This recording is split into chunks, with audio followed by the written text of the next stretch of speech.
We've all been there before. Tell me if you've ever said this. There's too much month left at the end of my money, or I make too much money to be this broke. If you have thought that, are currently thinking that, then you are not alone. And today we're going to talk about how we can change that and how we can have more money without actually making more money. So let's dive into it.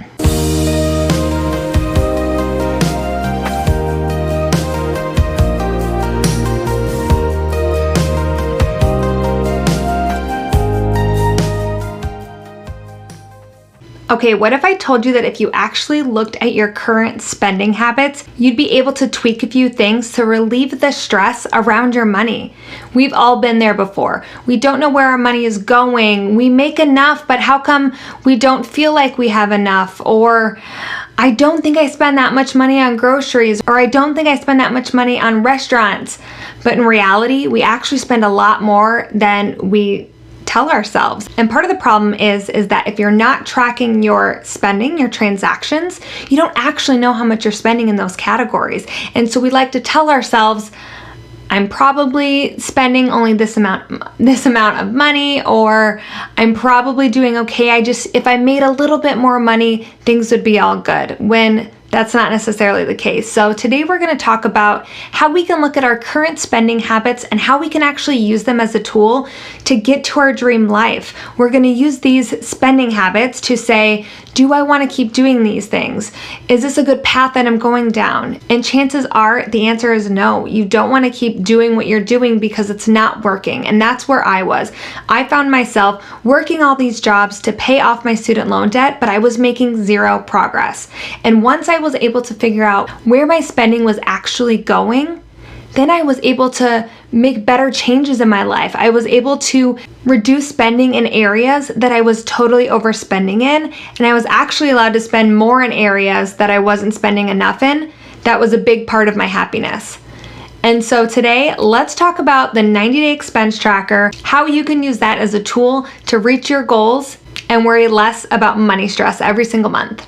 Okay, so when I talk about tracking our expenses, tracking our spending, what I mean by that is actually writing down, documenting in an app, a spreadsheet, whatever you prefer, how much money we're spending in different areas of our life. So let's take an example for groceries.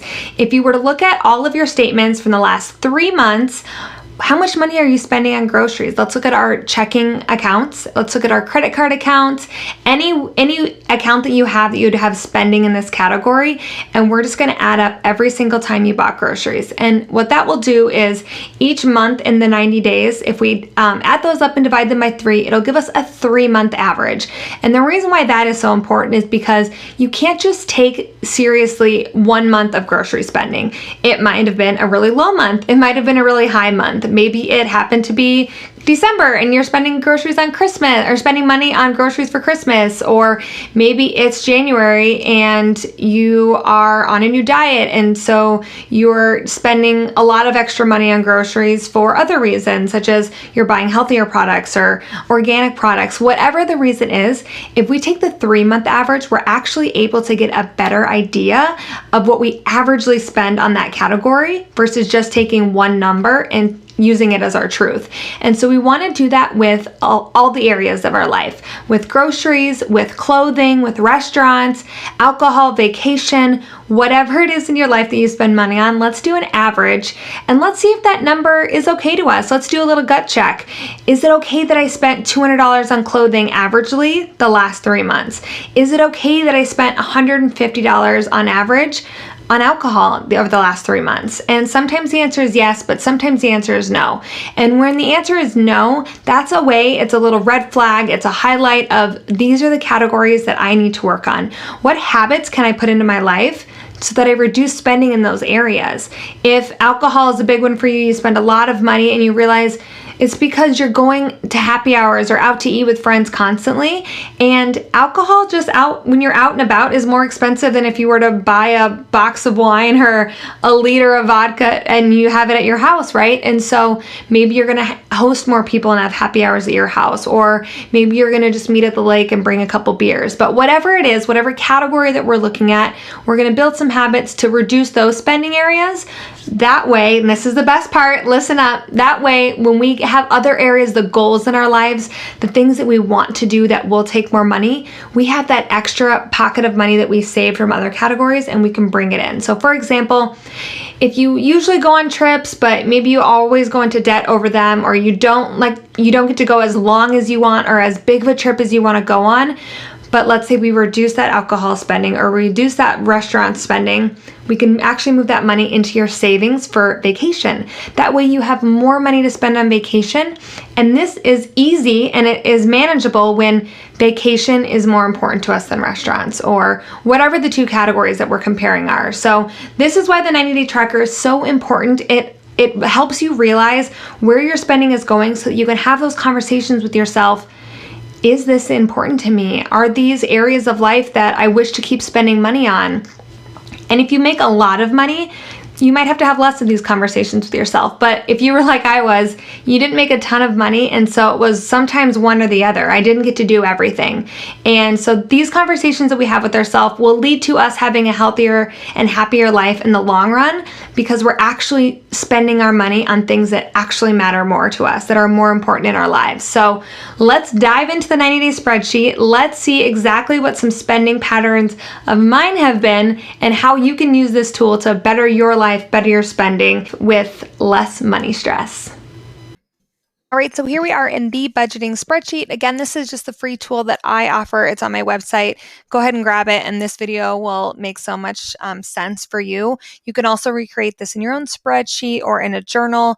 It's a very easy concept. You're just getting an average of how much you spend in each category over the past 3 months, but this tool just makes things a little bit simpler. The formula is already in there, so you don't really have to do the math. So there are already categories in here to kind of get you thinking. You can maybe even just use them right off the bat if they make sense for you. You will also obviously have to have other categories in here that aren't listed, but what I'm going to do, since I'm going to use my bank app and I'm just going to go through and just list out all of my spending, I'm just going to delete these categories right away because, again, I'm just going to pull the expenses out of my bank.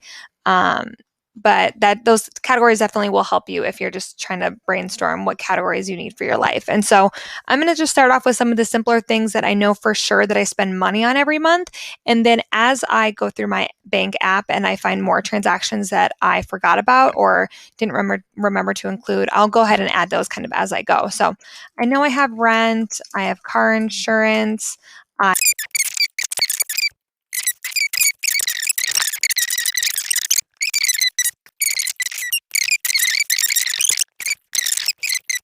so this will get us started. And what we're going to do is let's go ahead and jump in our app and let's see let's just start tracking our expenses. The step 2, this is where we're actually going to go in and write down all the transactions for each of the categories that month, and then each of the categories 2 months ago, and then each of the categories 3 months ago. And then over here on this step 1, it'll actually sum up each of the categories for each month, and then it will give you the average for the 3-month automatically. So let's dive into our banking app and let's see what transactions that we've actually had this month. So I will put a few of the ones that I know right off the bat. We have our rent there.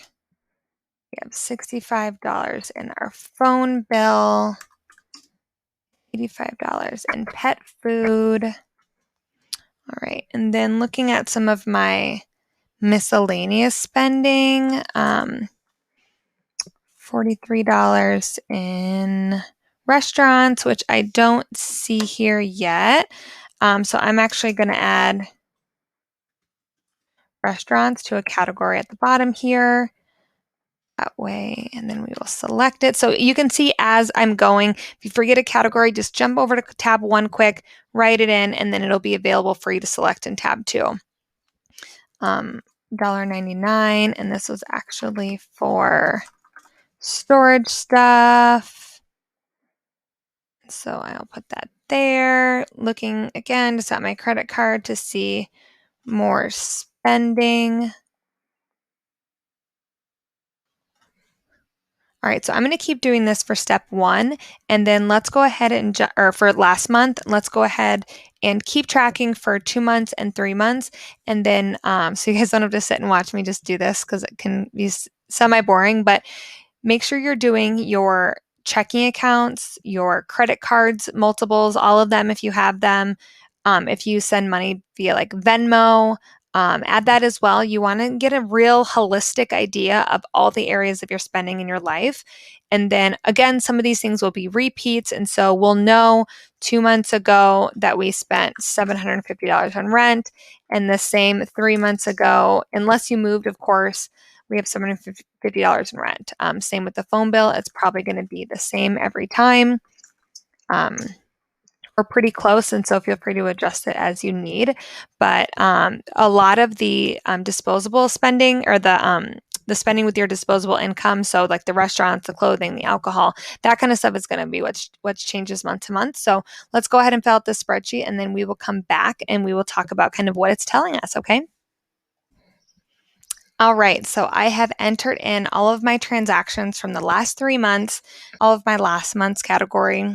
So we're in June, so this is May, 2 months ago in April, and then 3 months ago in March. And a couple of the categories that we had to add down at the bottom, I added snacks, home decorations, and gifts. Those are things that I didn't initially write down. And then I've also realized there are things like trash, utilities, Amazon Prime. These are things that are clearly billed more or less frequently than every month. And so they might be an annual bill, they might be an every 6 month or every 3 month bill, but I just didn't have them in my spending.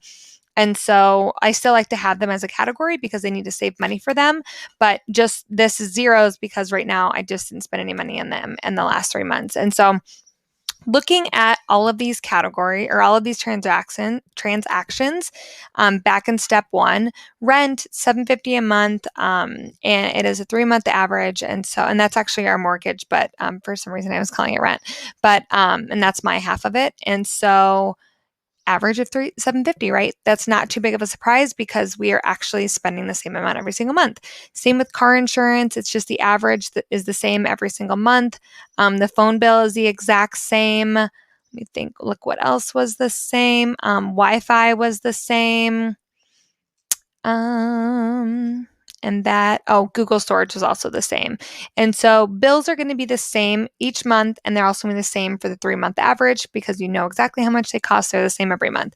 But then there are the fun categories. Let's get into it. Pet stuff. I spent $118 last month, $20 the month before, and then $85 the month before that. And so this is telling me that I spend an average of $74 on pet stuff every month. And so what that means is instead of having to like waffle and try to keep up with everything, and some months I'm saving a ton of money and other months I'm saving a little bit, how about I start just trying to save like 74 or $75 a month and see where that gets me. So the months that I spend less, I'll have a sinking fund and I'll be saving a little bit more for those high spending months. But then it just is a way for you to just keep a simple budget where you kind of save the same amount every month. You don't have to try to reconfigure your numbers and figure out how much money do I need to save this month because I just don't know if it's going to be a high spending month or a low spending month. So this kind of gives you the average. I'm going to zoom in a little bit here so you guys can see a little bit more. Groceries is another fun one, 146 to 212 to 225. And so definitely not that far off, but there is some differences from month to month. And so this is telling me I should just save an average of $194 a month. And I would honestly, for something like groceries, just round it to 200. That extra $6 obviously is the difference between like one extra bag of chips or like an extra whatever. And so it's not that much that's going to make or break anything. So I would just say $200 a month for groceries. Alcohol, 59, 44, and then 75. So it's telling me to save an average of $59 a month. I'd probably just round it to 60. And this is where you can do kind of your gut check like we were talking about earlier. So does $200 a month in groceries sound okay to me? Or does it sound like it's a lot of money? Or is it too little? Or is it a little bit of money?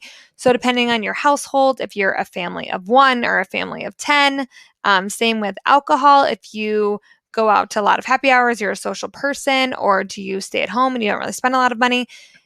Those numbers will be different for everyone, but you have to say, okay, $60 a month on alcohol, am I okay with that number? Or do I maybe not have as much disposable income as I would like? And I maybe need to be spending that money in a different area. And that's a personal question up to you. And when you add up all of these 3-month averages and you compare it to your income, that's where you're going to be able to say, okay, can I afford the $60? Or is my budget super tight and I need to actually try to spend less than that? And then that's where you can create the goals around spending less money on all the categories. And so to me, $60 a month on alcohol is a pretty reasonable number. That might just be a couple bottles of wine or, maybe a couple of happy hours. It's nothing too excessive, especially for living in the middle of the city. Gas, an average of $45 a month, 48, 23, and 65. So it looks like I maybe 3 months ago drove my car a little bit more than I maybe did 2 months ago, which is totally fine. Again, this is why we find the averages. And $45 a month on gas, considering gas prices right now, isn't so bad to me. But there might be some other areas where I'm thinking, woof, I definitely need to bring that in a little bit. Off the top of my head, there is nothing like too crazy here. I've also been budgeting for quite a while, and I kind of have the cadence down to my. So you kind of get into a pattern of this is just my comfort level of my life. I know how much money I should be spending on, or how many times I should be going to happy hour, how many times I should be going out to eat.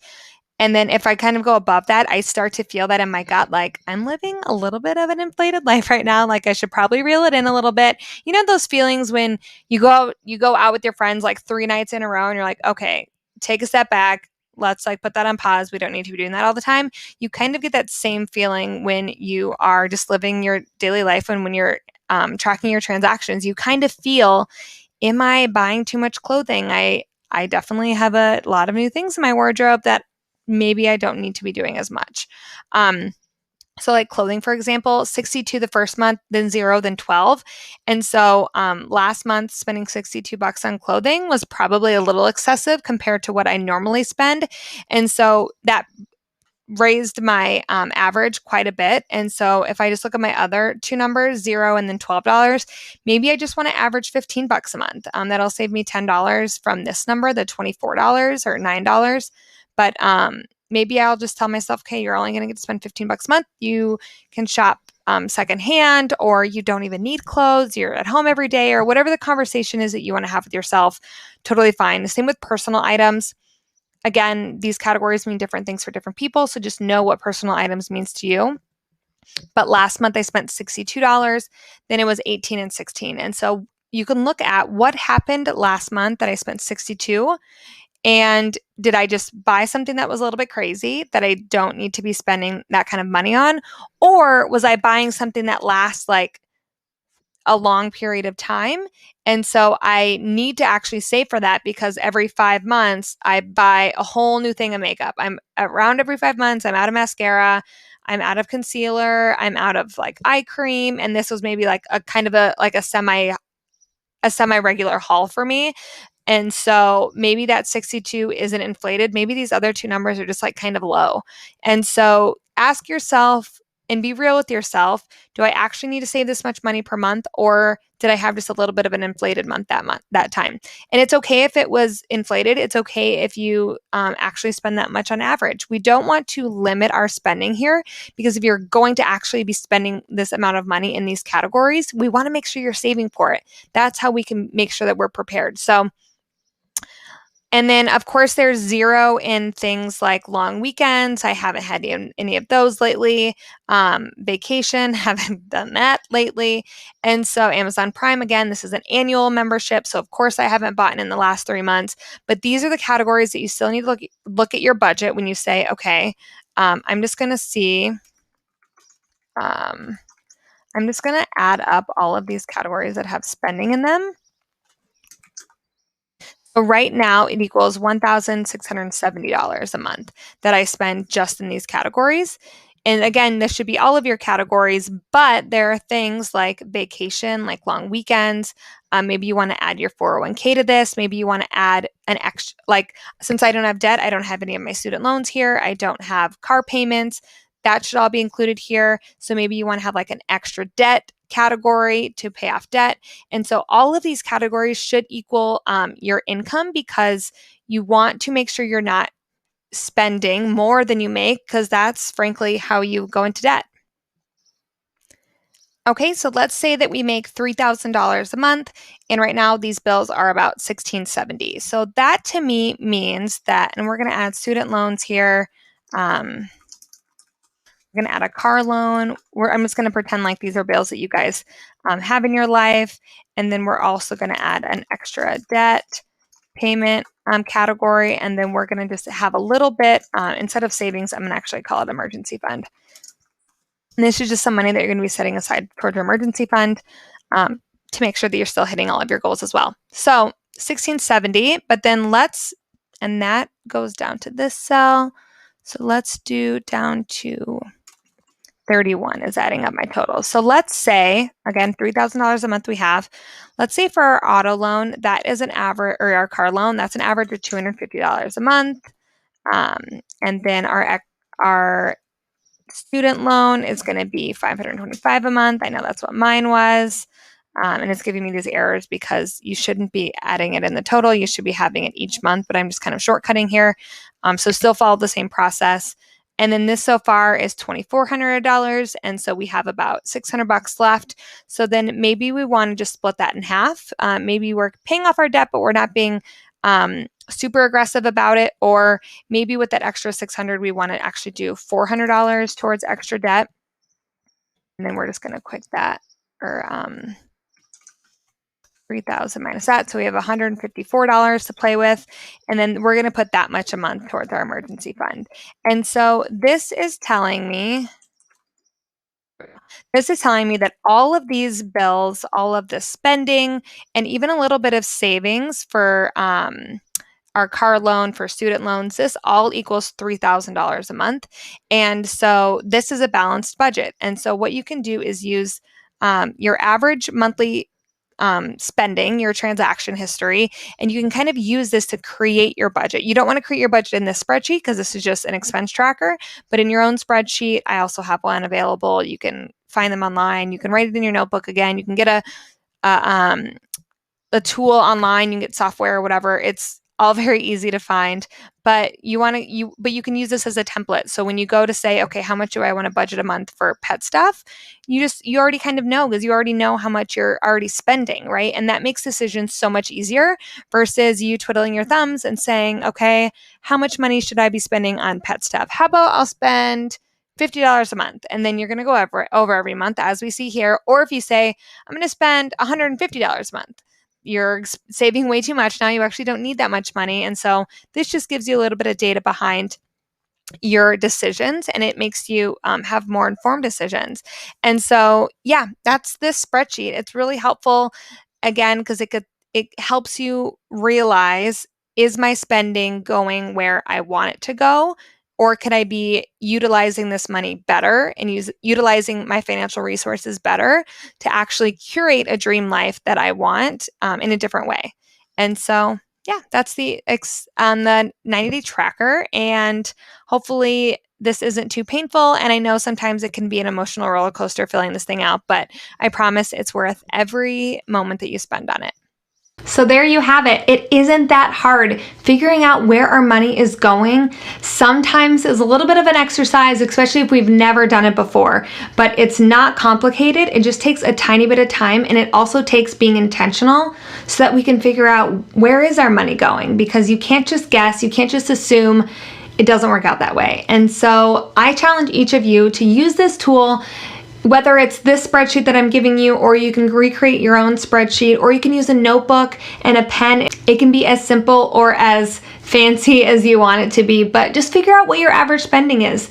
That way you know, does this align with my current income? Does it fit? Or do I need to reduce spending in some areas so that I can account for spending in other areas?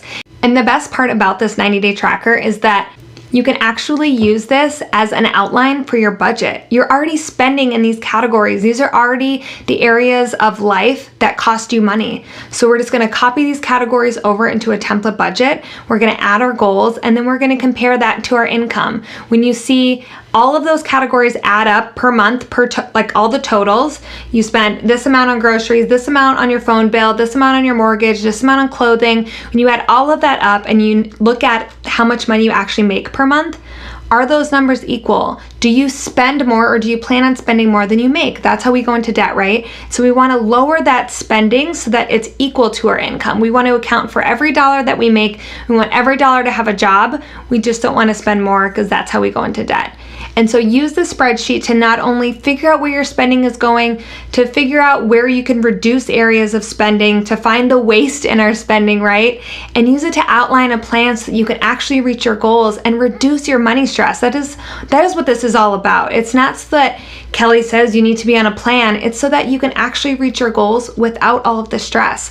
And eliminating monthly money stress is a huge lifesaver.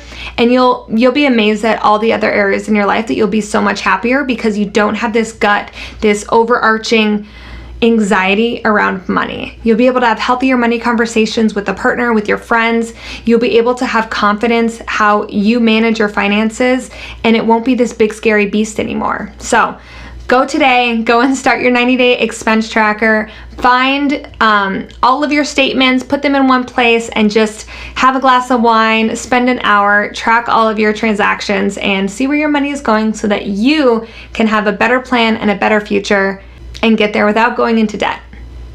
All right, there it is. Thanks so much. If you have any questions or comments, please put them below. Don't forget to like and subscribe. It helps me out so that I can continue to help you with all things personal finance, money, and getting out of debt while enjoying your life. Thanks again. We'll see you next week. Bye.